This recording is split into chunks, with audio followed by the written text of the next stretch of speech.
최근 KF-21이 활주로에 그 모습을 드러내 눈길을 끌고 있습니다. 내달부턴 활주로를 직접 달려볼 계획인데요. 확실히 KF-21의 비행이 눈앞으로 다가왔습니다. 이는 해외에 의존하지 않고 한국이 독자 개발하겠다고 선언하면 일어나는 일로 비춰지며 전 세계가 한국을 다시 바라보고 있는데요. 최근 현대중공업과 항공우주산업이 KF-21 네이비 버전과 관련해 업무 협약을 맺고 미함제기 개발에 참여한 방산업체도 연계되어 한국이 함재 독자 개발에 확정지은 듯한 앙스를 풍기고 있습니다. 전투기는 물론이고 잠수함부터 항공모함에 이르기까지 두려울 정도로 빠르게 발전하는 한국의 국방기술에 중국과 일본은 공포를 느낄 정도라고 하는데요. 대체 대한민국을 중심으로 무슨 일이 벌어지고 있는 지금부터 자세히 설명드리겠습니다. 최근 한국은 미국 무기 의존도를 조금씩 줄이는 듯한 모습을 보이고 있습니다. 비싸게 도입했지만 문제가 있어도 미국 방산기업의 갑질이 계속되기 때문입니다. 얼마 전 최첨단 스텔스 전투기로 알려진 F-35A 전투기가 한국 공군기지에 동체 착륙을 시도했습니다. 랜딩 기어가 제대로 펴지지 않아 긴급하게 취해진 비상조치였는데요. 다행히 큰 사고로 이어지지 않았고 인명피해도 나지 않았지만 문제는 최첨단 스텔스 기종이라 미국이 자랑스럽게 내세운 F-35 기종이 랜딩 기어가 펴지지 않아서 동체 착륙 시도를 했다는 것은 상식적으로 납득이 가질 않는 일이었습니다. 이에 대해 한국 공군과 록히드 마틴사는 사고 조사에 들어갔지만 보안을 이유로 한국 공군참모총장도 F-35 경납고에 출입할 수 없어 사고 조사가 제대로 이뤄질지 우려가 빗발쳤었습니다. 그런데 아니나 다를까 록히드 마틴은 또 썩년치 않은 조사 결과를 내놨습니다. 바로 조류 충돌에 의한 항전 전자장비 불능으로 결론 지으며 기체 결함이 아닌 외부 요인으로 인해 록히드 마틴은 책임이 없다고 말한 것입니다. 문제는 해외에서 F-35가 조류와 충돌한 사례들이 종종 보고됐지만 조류 충돌에 의해 항전 장비가 불능이 된 적은 한 번도 없었다는 것인데요. 2018년 8월 22일 미국 플로리다의 에글린 공군기지에서 미 공군 F-35A 위 조류 충돌 사고가 발생했는데요. 이 사례에서 항전 장비는 정상이었고 당연히 랜딩 기어를 내려서 안전하게 착륙했습니다. 2019년 5월 7일 일본 이와쿠니에서 미 해병대의 F-35B가 새와 부딪혔는데도 정상적으로 착륙했습니다. 또 다른 의혹은 록히드 마틴이 엔진 흡입구에 독수리가 들이받은 흔적이 보인다고 말했지만 엔진 흡입구에 손상이 있을 경우 엔진이 셧다운되어야 하는데 조종사 증언에 따르면 엔진과 조종간만 정상이라고 설명했습니다. 한마디로 조류 충돌로 인한 현상으로 볼 수 없다는 것입니다. 이것으로 록히드 마틴은 책임 회피만 하고 있으며 한국 공군의 책임을 전가하는 태도까지 보이고 있습니다. 말도 많고 탈도 많은 F-35에 대해 불만이 극에 달했고 한국도 더는 참을 수 없다며 칼을 뽑아 들었습니다. 바로 차기 함재기 사업에서 KF-21 네이비 기종을 도입해 F-35 대신 적용하겠다는 결심을 한 것으로 보입니다.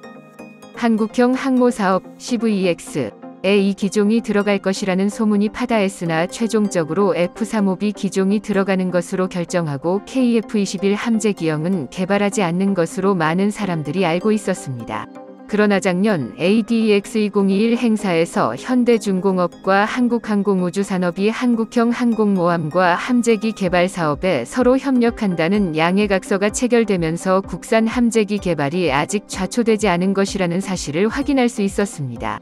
또한 경항공모함 사업이 추진되면서 해군이 내놓은 정책 홍보자료에도 국산 함재기 개발에 대한 부분은 열어놓은 것이 발견되었습니다.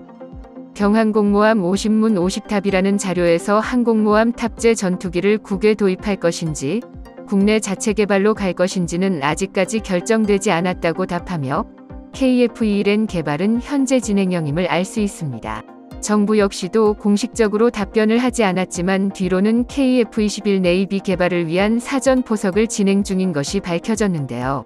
최근 정부는 제트기급 첨단 엔진 개발을 적극 검토하고 있다고 밝혔습니다. 문승욱 산업통상자원부 장관이 참여한 2022년 항공우주인 신년 인사회에서 제트기급 첨단 엔진에 대한 이야기가 나왔습니다. 이 자리에서 그는 1만 파운드급 이상 첨단 엔진 개발을 하고 있다는 소식을 알렸습니다. 아직 주력이 부족하지만 향후 개발되는 전투기에는 최신 제트기 첨단 엔진을 탑재해야 한다며 그는 경쟁적으로 주변 국가들이 발전을 거듭하는 상황에서 국가 안보를 위해 개발은 필연적이라는 답변을 남겼습니다. 이 소식이 퍼지면서 주변 국가들은 놀라움을 감추지 못했다고 하는데요. 최근 한국이 보이는 행보를 보면 모든 기술을 독자 개발하겠다고 나서며 깜짝 놀랄 만한 속도로 무기들을 만들어내고 있습니다. 정확히 밝혀진 것은 없지만 전문가들은 높은 확률로 한화에어로스페이스가 국산 전투기 엔진을 개발할 것으로 판단되며 기술 협력은 FA-50과 KF-21위 엔진을 제작한 G-4와 이루어질 것으로 예상됩니다. G-4는 현재 미 해군에서 현역 함재기로 쓰이고 있는 F/A-18위 엔진 제작사이기도 하는데요. KF-21 개발도 성공한 한국은 굉장한 자신감이 붙어있는 상태입니다. 실제로 한국은 최근 조기경보기 사업을 추진하겠다고 밝히며 그동안 외국에서 조기경보기를 들여왔으나 비싼 값이 성능도 떨어져서 한국군에 맞지 않는다고 선언한 뒤 국산화를 통해 한국군에 적합한 기종을 직접 개발하겠다는 포부를 밝혔습니다.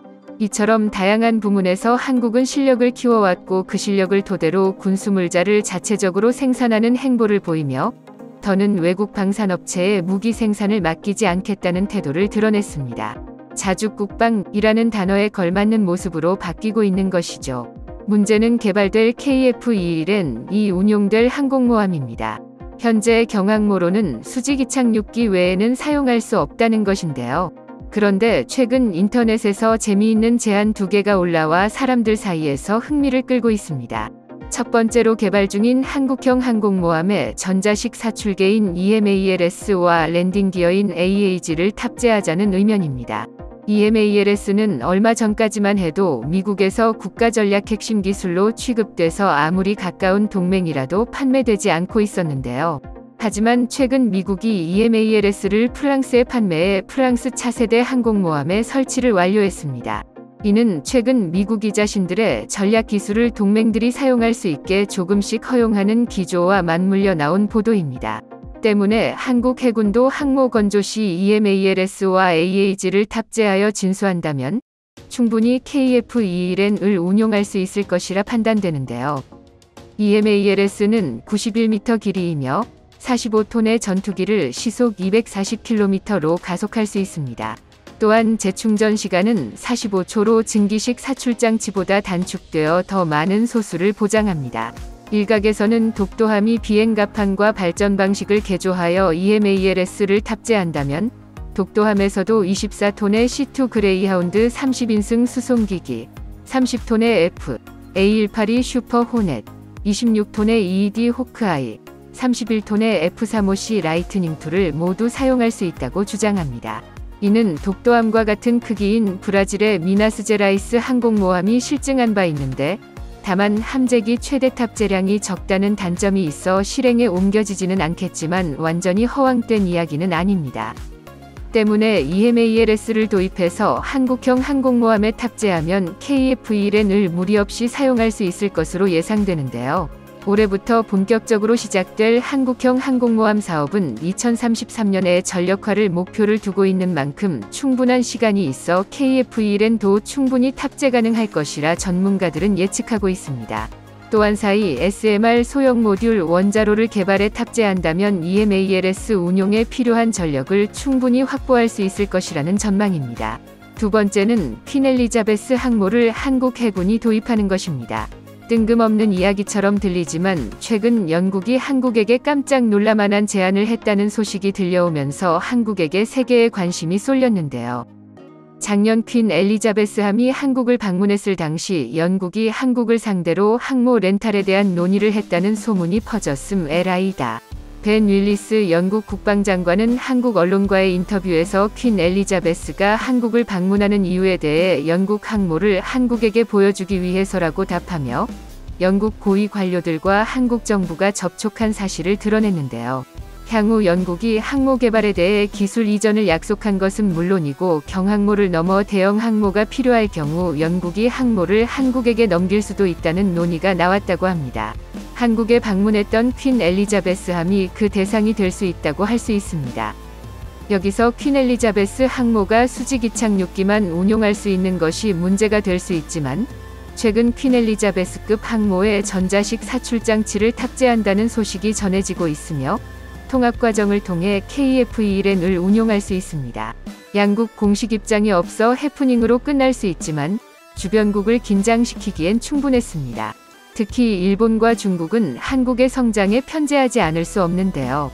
이들 국가들은 오랜 시간 많은 돈을 투자해 군규모를 늘려왔지만 한국이 급속도로 빠르게 이들을 따라잡는 모습에 당황하지 않을 수 없었습니다.